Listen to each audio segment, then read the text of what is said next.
We're back.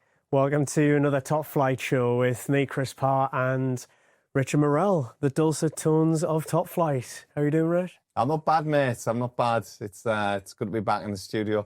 Good to be on the casual couch, actually. Feel like there's a lot of pressure riding on that seat there. So, yeah, good to be in the stalls for this one. Yeah, and you had you were on the different couch on the Jarrow 10K. I was, yes, yeah. On a commentary job for the Jarrow 10K, joined by Mr. Tommy Lang. So big shout out to Tom Lancashire for joining us. Thank you for that, Tom. Much appreciated. And yeah, it was a cracking race. Thoroughly enjoyed it. Yeah, it was meant. Thanks again for Tom for jumping in with you. That was definitely the best live stream output that we've done. So yeah, those who've been following for quite a while will know how hard it is, or how hard we keep saying it is. So yeah, we absolutely nailed it. So we had the men's stream, the women's stream. We picked up all the moves, all the moving parts, and then yeah, you had yourself and Tom giving some very insightful commentary. And yeah, it was. It was good because it was two very different races. The men's side was very much the Omar Ahmed show, as we've became accustomed to in the Top Flight series. He's very much force to be reckoned with when it comes to road races, and he has a certain way of running that we know what he's going to do with Top Flight. And he hits them hard. He hits them from the front. He surges consistently throughout and manages just to break most people down. So yeah, it was a textbook Omar Ahmed performance. It was. I really enjoyed watching the ladies race because, like, on the day I was like on the course and managing, so I got to see like a little bit. But then the next day I went in the gym, and on the cross trainer, I've learned how to sync my headphones to the cross trainer. Oh yeah, welcome to 2025. I know, exactly. I've just never bothered before, and I hate going and doing cross training, but I need to through old age, and yeah. But anyway, now I found out how to do that. Life's a lot easier because I now watch either the Top Flight show or I was watching the live stream. So I got to watch it all from the start, right the way through. It was class. And yeah, the ladies' race was mint because there was Sophie Hicks and Esme Davis locked in battle. Yeah. And yeah, I mean, like I said, we caught all the moves. It was a really close finish. And I think what was particularly good overall was like the women's field was so much stronger than we had last year. And we've said quite a few times, we really want to build out the ladies' field. The men's fields have picked up pretty much straight away, and then have gone from strength to strength. But yeah, it's class to see the ladies travelling to the races and having an absolute battle. Yeah, definitely. And it was, like you said, and like I mentioned at the beginning there, a very different race. Esme Davis had the lead for a good portion of the race. But when I say had the lead, Hicks always had her in her sights, and whether that was a case of I'm just going to let you go and I'll cover the moves when I need to cover the moves, essentially. And Hicks moved through well. And me and Tom had a bit of debate in the studio as well about when you're passing an athlete, what do you do? And I was saying I was always told, stick the boot in, get past them, damage them physically, but also mentally, like break the heart a little bit. And we talked about that. And, Tom was pulling on some of his experiences, and it was a really useful race to watch unfold. And actually, a big shout out to Sophie Hicks, because I've seen she's been selected for the World Cross Country for New Zealand. So, well done, Sophie. It is definitely an effect of that northeast air. Yeah, definitely. Yeah, that's what it was. That's exactly for them. Well, I know we bigged up this course because it is a rapid course, and the ladies and Omar have shown that to be true again. And just again, mentioning Sophie getting picked for the World Cross, it's unreal how many top level athletes. Like, given this series is now, it's towards the end of the second year, but we've only been going for 2 years, and the list now of internationals, Olympians who've come and done our races and like chose to come to our races is absolutely class. So yeah, obviously thanks to them for buying into it. And yeah, it's amazing that we just keep getting better and stronger, which on the next note is the next one. Go on. We're now ready for Fulham 10K. So this is the second year of Fulham 10K, and it's the 11th race in the series. So we're so close to closing out another year, and we'll talk through the course and put the graphic on, so you don't have to keep looking at my mug. But yeah, you know what I love about these graphics, and it's the same when you're doing training and you have a click and you look at people's Strava graphs, and it makes it look like you're on an alpine trek. But this course is hyper flat. There's only a few meters of climb across the whole course. So yeah, it looks like a big mountain there, but that's just a lap around Stamford Bridge, which is pretty cool. So if you've seen on our Instagram, we put a few highlights on from last year's race. And yeah, at the start of the race, you get to Stamford Bridge, do a lap. And then after that, fully road closed. I think we're closing the roads from 4 o'clock in the morning. So it's a big operation. Yeah, that is massive, that. Lots of people out on the course making this one happen. And it's central London. So yeah, there's a lot of people live on the course. So hopefully we'll have a lot of people at their end of the doorsteps, at the end of the driveway, giving people a cheer on. It will be quite twisty and turny. So I think there was a few comments last year. I picked up on one from Jonathan Escalante Phillips, who say on his Strava afterwards, he was like, "Oh yeah, the body's recovering from all the twists and turns." So yeah, it is a hyper flat course, but with some twists and turns. Yeah. And we know who that suits, and that is our main man, Omar Ahmed. Yeah, just watching the graphic there, that's what I was thinking. I know we spoke about this in, relation to, say, courses like Jarrow, that's a 2-loop, but 2 very straight lines. And it does, it does impact your rhythm, but again, on the flip side of it, these are races, and it's the same for all athletes. We do, you guys at Top Flight, you designed quick courses based around the gradient majority of the time.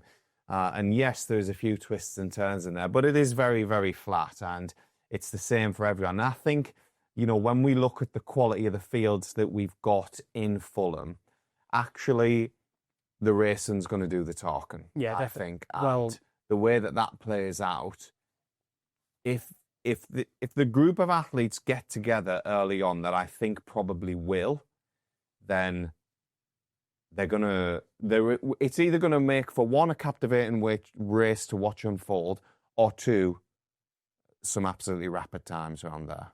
Yeah, so last year, we've got a course record graphic right at the end, but which we'll refer to. But last year, Omar broke 29 minutes. There was a group behind. Yeah. He only got away right at the very end. In the ladies, it was Transfora Musa ran like 31.50 odd. So the course is, because it's flat, it's rapid. Yeah. And although it looks twisty and turny, because it is, but it's not really tight bends because it's full closed roads. So yeah, it's not like if you were in a park and you're making dead turns all the time. Yeah. I think the main thing for getting a fast course is flat and sheltered. Mm-hmm. And because it's in a built-up area, it's both of them things. Yeah. And yeah, last year's times already speak volume, which means that we've got an even stronger field this year. When I'm saying that the course suits Omar, we've talked before many times now about he doesn't like to sit still. He likes to surge. He doesn't like to be in a group. He wants to test people from start. So this is a course that naturally plays into his hands, I would say, anyway. So we've seen, at Jarrow, he was head and shoulders better than the field, so he just runs away from them fine.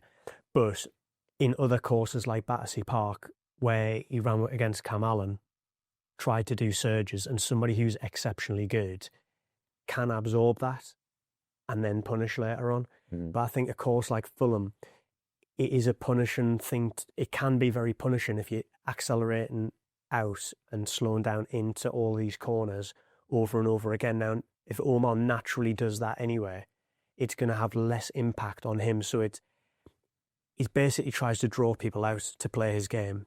And then, we've seen a Cheshire half marathon with Joe Hudson. He lasted with Omar for ages, but them surges eventually cracked him, and then Omar got a gap, which he then held. Joe was probably closing down a little bit towards the end, but the damage had been done. Now, at Fulham, I can't see it going any other way than Omar trying to go hard and accelerating in and out. And I guess if you're a runner in the group behind, you've got to decide how much of this do I want to go with. So do I want to get on and just stick like glue and try and absorb that damage? Or do you want to try and run a bit more conservatively and a bit more crafty and go, well, I'm going to try and float around as many of these bends as I can and try and take everything as smooth as possible, because every little acceleration, deceleration counts up, and maybe that results in Omar getting the gap and then starting to fade because he's because he's taken it out of himself. It's going to be very interesting to see. It's hard to judge on the ladies' side what that tactic will be, because we've got nearly 5,000 runners. There's a lot of men going to be in amongst the ladies' field, so I think that sort of tactic we could see something like we've seen at Jarrow, where two of the ladies are really close to each other, and you get that real close-up battle race within a race. But we could also just see pockets where the ladies are separated in groups of men and holding on, and at whatever pace they can hold. Yeah. And then maybe there's overtaken later, and like you said, if somebody catches up, they can catch up and go straight past. So yeah, it would be class to get some close together and get a really great internal battle. But we could also get those I guess setting your stall out from the start type races, and we'll be, I guess, checking the splits as we go through, and we'll be able to pick up on how that race is unfolding. Yeah, definitely. I think, obviously there's a lot of... you boxed off a lot of stuff there, Chris, in that nice, concise I know, sorry about section there. I probably took everything you were going to say. No, definitely not. We stick the men's field up now. I was going to say, should we dive into the ladies' field first, and then we can talk about the men's as well, after that one? Yeah, what are you saying? Do you want to do... I think the men, we've got the men's graphic. Go on. Have we? Yeah. Right, okay, cool. Right, well, we'll go into the men's then. So obviously we've got Omar Ahmed, our quickest on paper, with 28:27 to his name. But I mean, there's some good athletes in there as well. Joshua Grace, 28:59. Now I know Josh probably isn't in that shape at the moment, but he's still, a solid performer. I think there's a couple of other names that I did clock in there as well. It's Patrick Roddy. I know he's not on the leading entries list as well, but we'll go through these and we'll refer back to this list as well. They have Patrick Roddy in there. He's a 30:13 guy, 67 half marathon at Valencia, and he's clocked a 2:18 marathon. We've also got Dean Williamson in there from Cardiff, another 30:20 10K operator as well. So I think it just shows the depth that we've got in these races when, these guys aren't featuring in sort of our leading entries, and they're running low 30 minutes. Well sub 30 who, again, they haven't made the leading entries list because their time might have been from a few years ago. I picked up on Dan Studley recently entering. So blast from the past, that, mate. Seeing that name, I thought, man, I remember racing Dan over 1500. Yeah. Quality operator, Dan. He's ran for GB as well. I'm sure it was the World Half Road Champs. He was there with it might have been the year that McLeod and Matty Hines went. Yeah, that's quite a lot now. Yeah. Well, he ran 29 and teens 2 years ago. 29:16. 29:16. Done my research. I was close. And then I think last year he even ran a fairly quick half marathon, a 65 low. So we always say for athletes like that who've got that pedigree, this could be the race where they just jump back up to that level. You can never rule somebody out who's got that level of pedigree, and it's not from that long ago. I think he's been in Kenya, I think he's been at altitude. I'm sure I've seen on his Instagram. I don't know, he does some, maybe coaching and things like that. I'm sure he's been out in Kenya, so it'd be in decent nick. Yeah, and I think there's quite a few on the list as well when I look through who have dabbled at the marathon this year. So that often means so when I'm trying to look at the leading entries, we're trying to base it off, the last 2 years, because you need it to be current form. To know really who's going to be absolutely in the mix. But if somebody's been having a dabble at the marathon, then maybe they haven't had the shorter distance times to back it up because their training focus has been totally different. But if they're now not focusing on the marathon, then they could come back into play. So, your Escalante Phillips, for example, who he had a fantastic season in top flight last year. Yeah. And then has gone towards the marathon, but is now doing shorter distance stuff again. So is he going to come and feature? And he's got a lot more of an engine now. So it'll be a fascinating race. No, you've got like there's a few others on the note of marathons there. Alex Milne, 2:14 marathon runner, GB International in there. Sam Roberts, 29:32, 10K PB from Valencia this year, 68 half marathon, but a 14:13 in Armagh as well. So he's going to be up there. There's one that's flying under the radar though. Are you going to say Hugenboom? No, because he's also running and done 2 top flights already, so that's going to put him right up there in the series. Nah, I'm not. Jacob Allen. Oh, yes, yeah. 28:23 10K PP. Yeah. And I thought, I'd seen him on the list and I thought, I hope he's racing. We get people that enter and then they'll message and say, oh, look, I'm not racing. So I dropped him a message there and I was like, mate, you still running? And he's like, yeah, I'm down for it. Get in. So 28:23, he's a 62:43 half marathoner. He had a solid run out in Copenhagen, 64 minutes. And I know he raced at the Manchester half and things didn't work out for him there, but he's a quality operator, him. And I tell you what, there's 3 that I've got in my mind that are gonna, when we're talking about our race is gonna pan out, is it going to turn into a race or is it going to turn into a time trial? Because either way, people that are going to be watching on the live stream, they're in for a treat. But I've got a feeling that they're like, oh, no, I'm not. Cam. I know, exactly. That's a different story. But I feel like the fact we've got Escalante Phillips, Ahmed, and Jacob Allen in there, those 3 all raced each other in Manchester. They did. So there's been a bit of a feeling out process there. And Escalante Phillips was... I'm going to say he was hunting Omar down the last 400 metres. And I know from talking with Jonathan that he had a bit of a calf problem. I'm sure it was around about 11 mile or so. So I think these athletes are very aware of each other and how each other runs. And it's funny, if you notice how Escalante Phillips runs, it's very much his own race. Yeah. He posted something on his Instagram, which I found very entertaining. And it was about when he was racing and the commentator was saying, oh, Escalante Phillips looks to be off the back now. Oh, Escalante Phillips has got himself back in the pack. Oh, he's off the back now. This looks to be the end of Escalante Phillips. Escalante Phillips is leading the race. He very much runs his own race.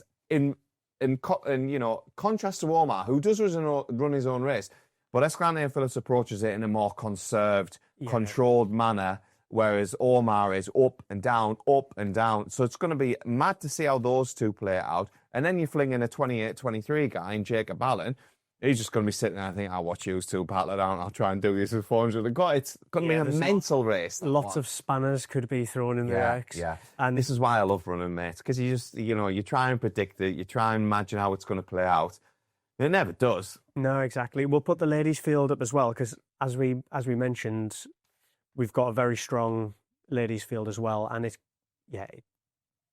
could be another ding-dong battle. We're hoping that obviously we have quite a lot close together who can battle it out. Actually, my graphic's not coming up for me to read, so. Well, we've got. I'll kick things off. We've got our international medalist in there. Holly Archer, European Indoors silver medal in, when was it, 2021? Was it 2021 or 1500? Sure it was. And she's been doing lots more endurance stuff, so she's been turning out on the roads and half marathons, and she's strong across everything. She has actually done some CrossFit and stuff. Was it CrossFit? That's the other one. High rocks. Yeah. Well, the key thing, what you said, though, is she's strong across everything. Yeah. Because she is strong across everything. She's physically strong. And her running ability is, obviously bags of talent and still using that and combining that with the strength work in high rocks. Has clocked some good times over the half marathon.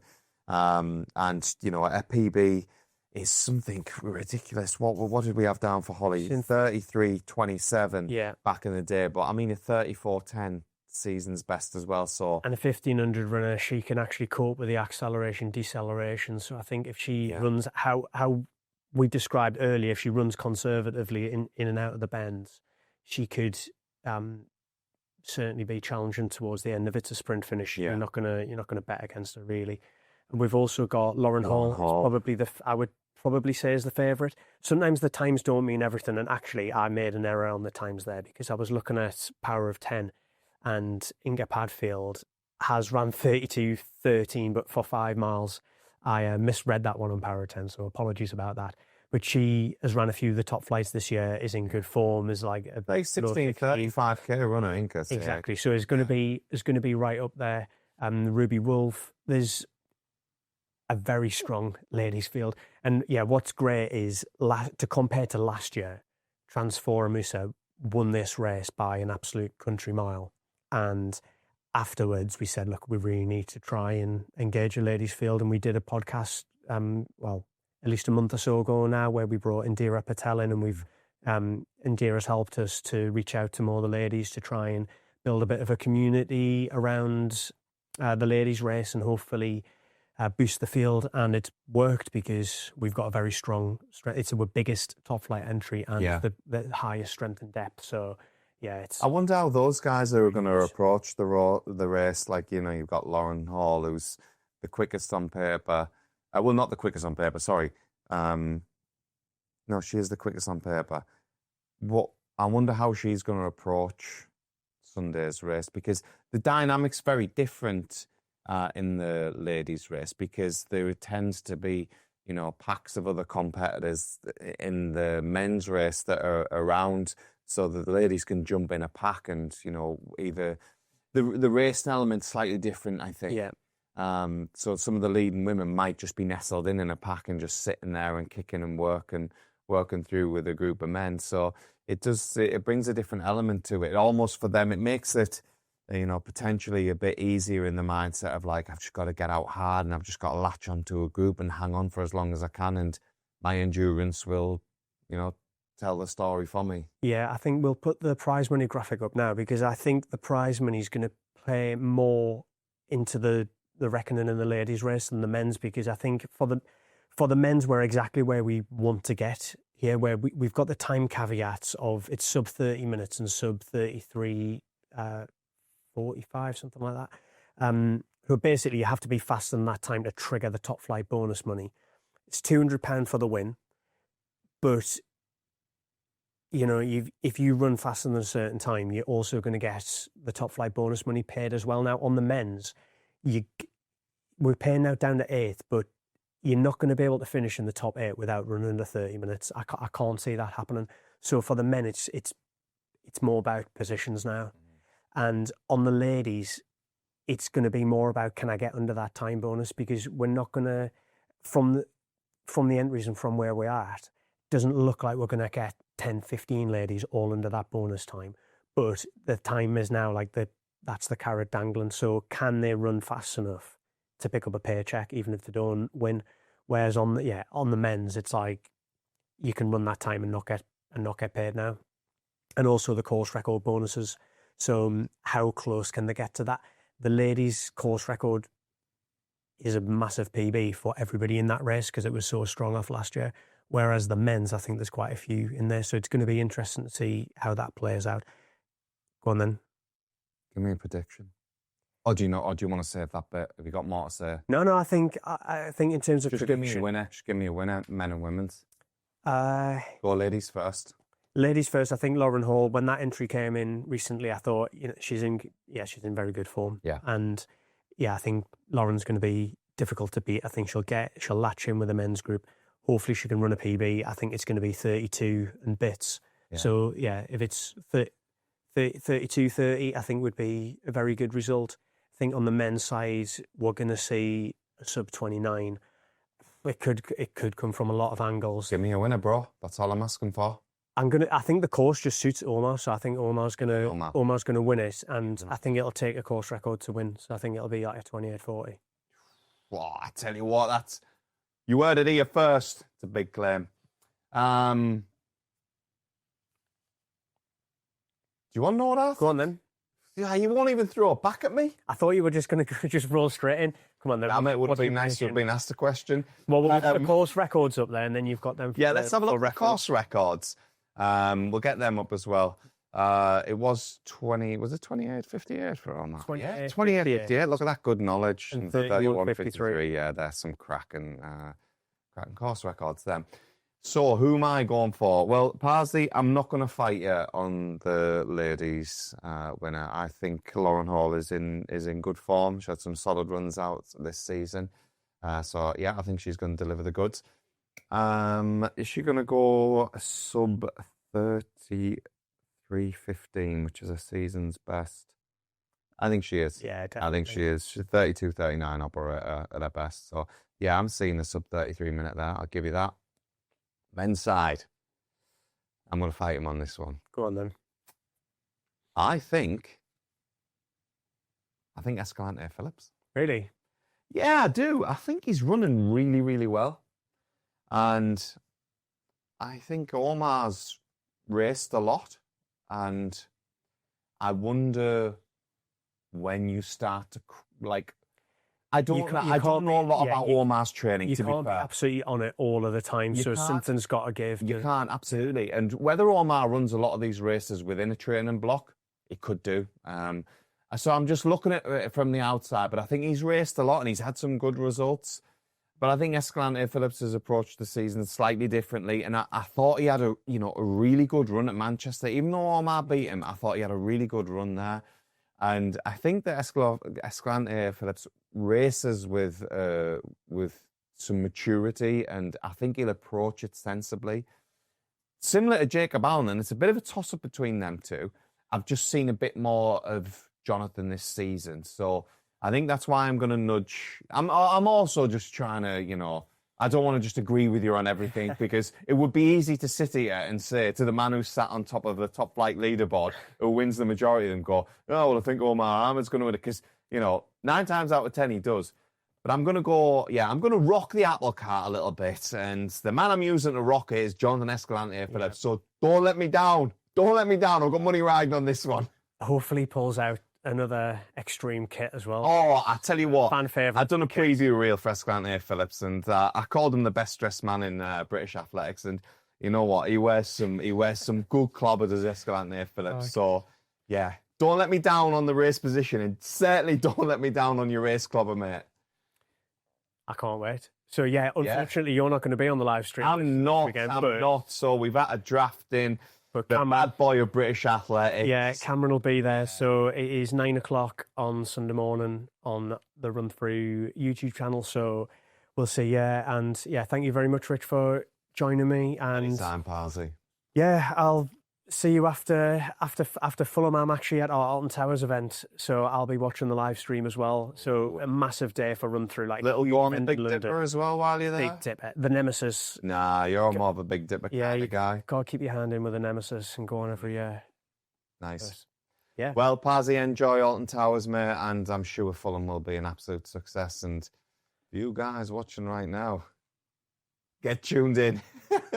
I thought you were going to do the finish bit there. But no, I wouldn't. Oh, go on then. I'll steal the finish. So yeah, thank you very much for following all of our stuff. So yeah, keep giving us the follows, the shares, the likes, the subscribes, and yeah, everything that you give back to us in terms of engagement, like helps with the growth of the channel and helps us keep doing this. So thank you very much, and we'll see you next time.